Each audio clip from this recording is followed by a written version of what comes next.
വീണ്ടും വാർത്തകളിലേക്ക്. ലോക്സഭാ തെരഞ്ഞെടുപ്പിന്റെ 6ാം ഘട്ട വോട്ടെടുപ്പ് സമാപിച്ചു. 7 സംസ്ഥാനങ്ങളിലെയും കേന്ദ്രഭരണ പ്രദേശമായ കാശ്മീരിലെ 2 മണ്ഡലങ്ങളടക്കം 58 മണ്ഡലങ്ങളാണ് ഇന്ന് വിധിയെഴുതിയത്.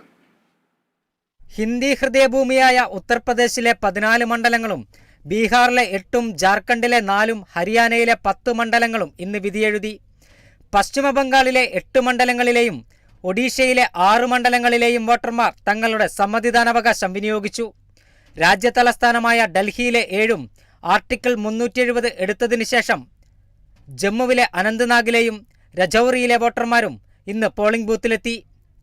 BJP നേതാവ് മേനകാ ഗാന്ധി, ഹരിയാന മുൻ മുഖ്യമന്ത്രി മനോഹർ ലാൽ ഖട്ടാർ, കാശ്മീർ മുൻ മുഖ്യമന്ത്രി മെഹബൂബ മുഫ്തി, കോൺഗ്രസ് നേതാക്കളായ കനയ്യകുമാർ, രാജ് ബബ്ബർ, കുമാരി ഷെൽജ, കൊൽക്കത്ത ഹൈക്കോടതി മുൻ ചീഫ് ജസ്റ്റിസ് അഭിജിത്ത് ഗംഗോപാധ്യായ തുടങ്ങിയവർ ഇന്ന് ജനവിധി തേടിയ പ്രമുഖരാണ്.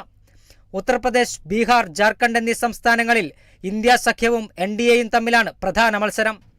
പശ്ചിമ ബംഗാളിൽ തൃണമൂൽ കോൺഗ്രസും കോൺഗ്രസ് ഇടതു സഖ്യവും NDAയും തമ്മിൽ ശക്തമായ ത്രികോണ മത്സരമാണ് നടക്കുന്നത്.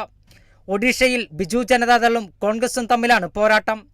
ഇന്ത്യ മുന്നണിയും NDAയും മികച്ച വിജയം നേടുമെന്നാണ് അവകാശപ്പെടുന്നത്. 889 സ്ഥാനാർത്ഥികളാണ് ഇന്ന് ജനവിധി തേടിയത്.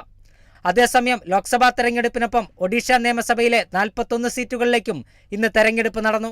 National desk, Kerala vision news.